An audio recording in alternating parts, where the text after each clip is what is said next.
here is something called a rifle musket. Musket barrel length, but with spiral grooves for it, cut in the bore to allow the gun to shoot with more force, distance, and accuracy. The old smooth bore only had an effective range of about 80 yards. So rifle musket could throw a bullet up to 1,000 yards, and the bullet would still retain enough energy to cause a lethal wound. So most of these guys were lucky if they could hit a target out to 200 to 300 yards, despite what Robbie said. Our gun weighs about 10 pounds. It's 56 inches long. It's got a 40-inch barrel. It is a rifle weapon, like I said. It's 58 caliber, which means the bullet was a little larger than a half-inch in diameter. It was a rifle weapon. It was a muzzle loader. Didn't load from the back end. And the type of bullet they used was something called a mini ball. Had absolutely nothing to do with the size of the bullet. It was named after the man who invented the bullet, a captain in the French Army called Manet. Naturally, the Americans called it mini instead of many. Manet. That's the type of gun they would have used. When a young man joined the Army, he may or may not known how to use a gun. It didn't make a difference to the Army. The Army taught him the Army way, which was something they called the 9-count load. And between battles, the boys weren't sitting around camp drinking coffee, playing cards. The officers had them out there practicing and practicing and practicing and practicing. So in all that practicing, they were expected to get off 3 shots a minute. In battle, it was load, commence firing, cease firing. But in camp, they practiced the 9-count load. We're going to demonstrate the 9-count load now, starting at this position. The first command was loaded 9 times, load! Carrying the weapon from his side with the butt between his feet, barrel to the front. This way, the gun just kind of naturally leaned out from the body. So if it was an accident, he didn't shoot his nose off. If you look at poor Robbie, he's already got 2 holes up there. Holding the gun with his left hand, he reached around and opened up a leather pouch called a cartridge box. Where he would have kept his ammunition. Reached inside, grabbed hold of the cartridge. Next command was handle cartridge, taking a piece of ammunition out and bringing it up to his mouth like so. This is what the ammunition looked like. This was not a metallic cartridge like what we use nowadays, but something called a paper cartridge, a rolled-up paper tube with gunpowder and bullet in it. Now, the boys didn't make their own ammunition. They had factories north and south. So all day long, people sat around rolling up paper tubes, inserting gunpowder and bullets, creating it and shipping it to the front. So the boys didn't have to make their own ammunition. When a young man joined the Army, he may or may not join the Army. He would have been given a physical. Excuse me, stumble. He would have been given a physical. They had all sorts of health issues slide. Bad feet, bad ankles, bad knees, bad hips, bad lungs, bad heart. Maybe not even too terribly bright. But the one thing they always checked was to make sure, not all his teeth, but he had enough teeth to tear cartridges, because they had to tear the cartridges. I digress, but as the war went on and they were running short of volunteers, the Army started resorting to something called conscription, or what we call the draft. Well, it turns out some of these young men really didn't want to go. They went out to the barn or the shed and got their pliers and went to work and jerked their teeth out. This wasn't Dr. DDS painless. They did it themselves. Showed up at the draft board and said, "Gee, Sarge, can't grease, we got no teeth." And supposedly the answer was, from old Sarge was, "That's okay, young man. You don't need to tear cartridges in the artillery." So they went through all that pain and agony for nothing. But Robbie kept all of his teeth. But putting the tail end of the cartridge between his teeth, like so, the next command was tear a cartridge. That's where the teeth came in. Bite off the tail end, exposing the cartridge, tail end, positioning the cartridge alongside the muzzle like so. The next command was charge cartridge, upending the cartridge, pouring gunpowder into the gun, seating the bullet on top, grabbing hold of the ramrod. Next command was draw rammer. Hold it all the way out, flip it over, put the big head of the ramrod on the bullet, like so. The next command, ram cartridge. Bullet just didn't drop down there, it had to be rammed in place for every shot. Give you an idea why it took 3 shots a minute to fire one of these guns? You had to work the ramrod every time. Next command, very important. I pause for dramatic effect. In training, they emphasize this step, return rammer. A lot of new soldiers in their first battle had a tendency to get just a little bit excited to get to take out the ramrod. Yes, they could shoot it. Yes, it could go downrange. Yes, it could make a lethal projectile. But you shot somebody with their ramrod, they couldn't reload their gun. The all they had was a heavy, expensive club with a very short reach. Sometimes you had accidents where the soldier forgot to shoot away his ramrod, and then you ended up with this situation. Mr. Mike, may I please borrow your ramrod? And Mr. Mike's response was, nope, I just saw what you did with yours. I'm not going to let you shoot away mine. So it was important to put that ramrod back. Our gun is loaded. One more step, though, and that command was prime. Bringing the weapon up at a 45-degree angle, drawing the hammer back to full cock, reaching. Excuse me, half cock. I bet you want to do this?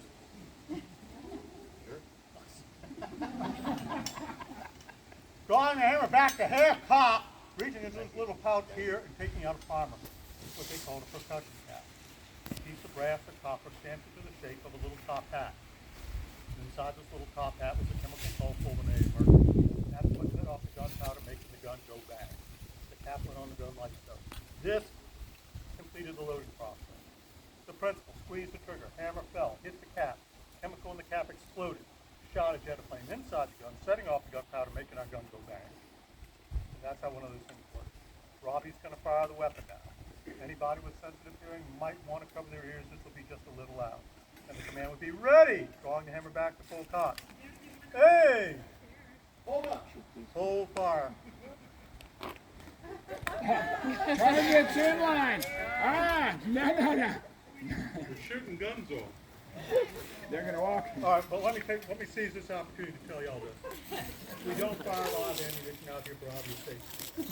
Once you start projecting bullets, it's kind of hard to guarantee whether the bullets will stop.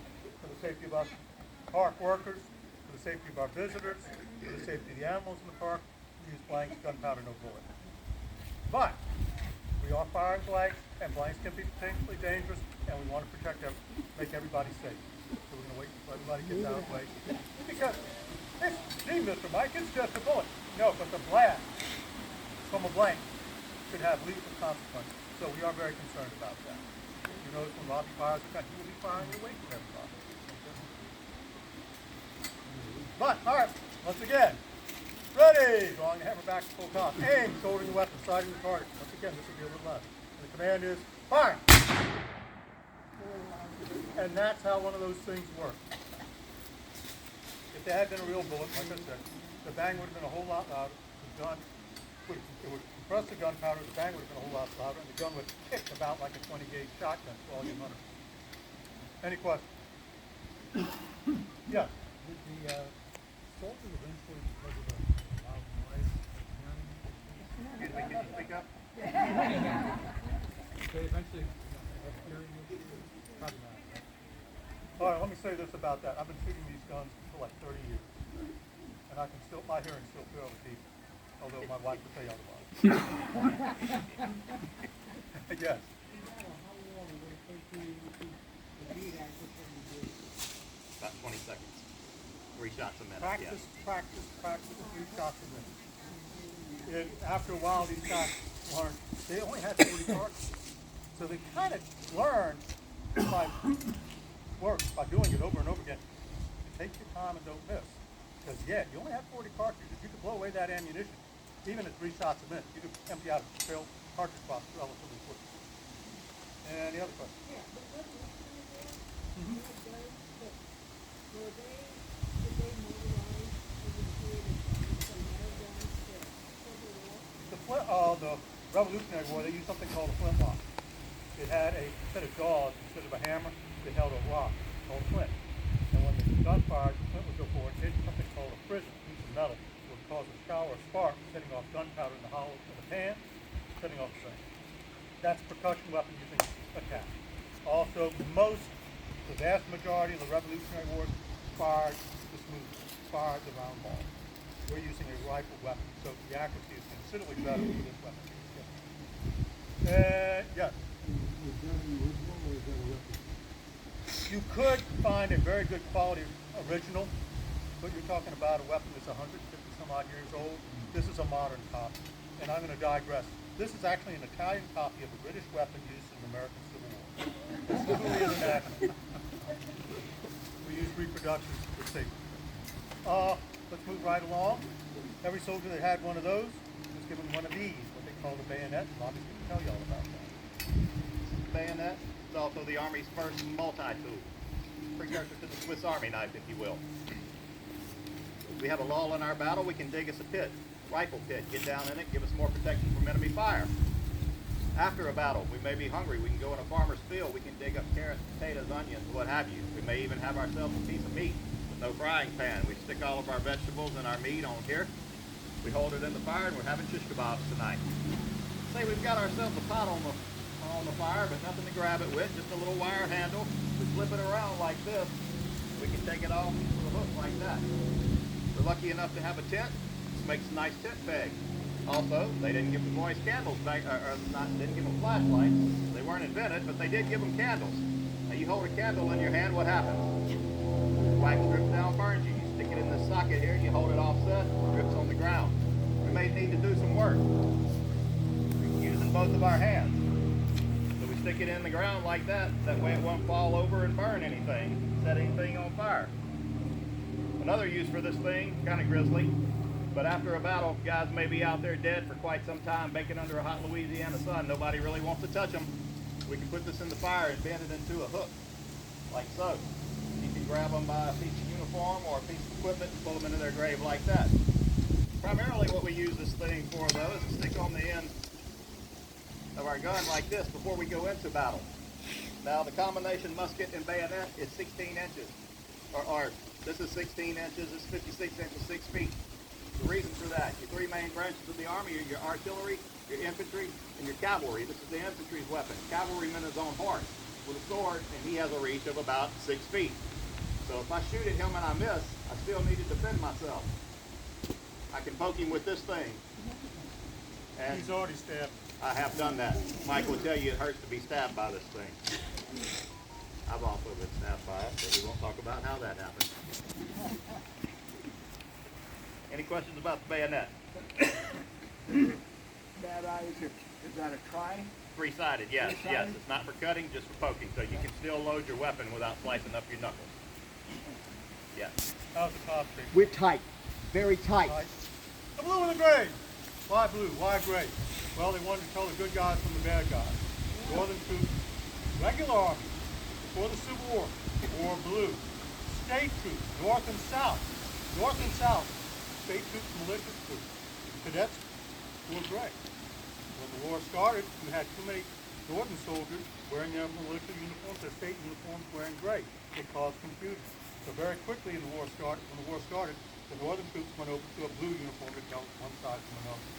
Blue uniforms were made out of wool, hot, heavy, uncomfortable wool. They did not have a summer weight uniform. They went with wool because it was the most durable material they had, and cotton uniforms just wouldn't last long.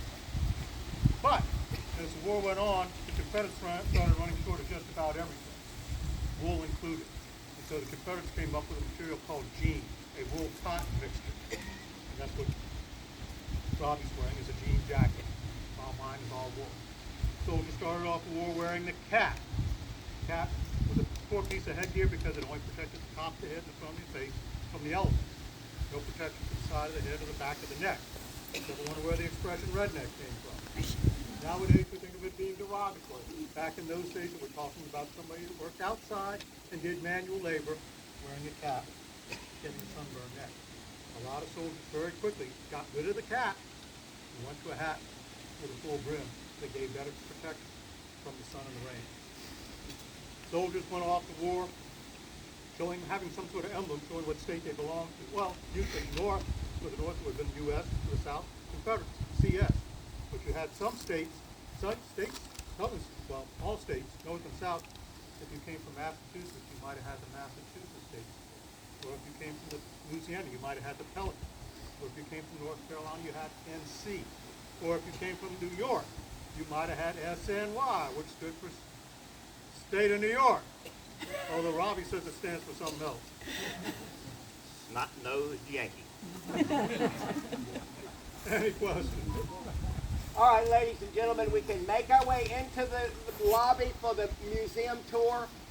We will be taking stations, and you will be able to go through the museum at your own pace. We just don't have a lot of time.